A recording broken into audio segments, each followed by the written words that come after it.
Hello guys, welcome back to my YouTube channel. My name is Ofi and this is Chit Chat with Ofi, and if you're new to my channel, you're highly welcome.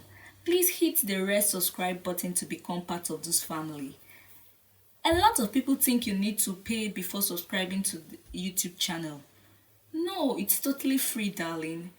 And if you want to always get the alert of my video, all you need to do is to turn on your post notification.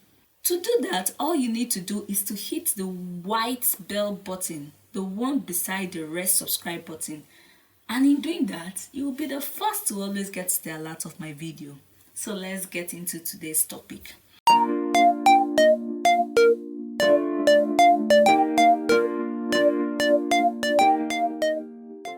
So a lot of people coming to the UK for the first time, whether as a student or resident or just visiting, may be wondering what is expected of me when I get here for the first time. So in this video, I will take my time to guide you through a couple of things that you should expect when you arrive the UK. I'll be focusing more about people who are coming in here as residents. And I will be doing another video for people who will be coming in to study, and also how to find a university. So the first thing you're expected to do when you leave the aircraft is to follow the arrival signal. Most likely you'll see people moving in that direction. So all you need to do is to move along. That was the same thing I did when I got here, when I didn't know what to do. So this will take you to the passport control area where you'll find two different channels. One queue will be for the British citizens and the other queue will be for the passport holders from other countries. So you make sure you join the right queue, or else you'll be frustrated, because when you get to the immigration officer, he will now tell you, so sorry, you're on the wrong queue. So you now have to go all the way back to join another queue. So darling, please make sure you are on the right queue. So this will now take you through to the passport control. An immigration officer will check your documents. So make sure you have the necessary documents on hand so that you don't hold up the queue and making the immigration officer wait for you. The immigration officers will ask you certain questions about yourself, like what's your name, what do you intend to do in the UK, where you're going to. So it will be important to have the address of where you're going to. After you've passed through the immigration, you will now be allowed to get your baggage, So there will be a TV screen showing your flight number with your correlating bag carousel number. Then you will go to the carousel next to your flight number and collect your baggages. Then you can now go to the clearing customs, where you will see three different channels. You will see the green channel, you will see the blue channel, you will see the red channel. So the green channel are for people who don't have anything to clear, and the red channel are for people who have goods to clear. Then the blue channel are for people from the EU country who don't have anything to declare. Then before leaving the airport, you may now decide to get a SIM card. That's a UK SIM card or a UK phone number, which I recommend, because you have to call your loved ones back home that you have arrived, or it can also serve as a means of communication over here in case you meet somebody in the airport and you need to give the person your number. So you will need to get a SIM card. You can use your home number, that's your Nigerian phone number, but note that if your SIM is roamed for international calls, you'll be charged extra. Then you need to collect your BRP. That's your biometric residence permit card. You need to get this card in the post office close to you within the 10 days of your arrival. If not, darling, you will be fined. This card shows your status in the UK, and it also includes your biometric information and your biographic details. You are required to have this card as a proof of your right to stay, work, or study in the UK. So this card is very important. And with this same card, you can use it to open a bank account.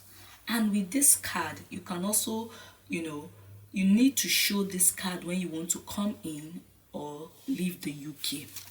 Then the next thing you're expected to do is to add your name to a utility bill.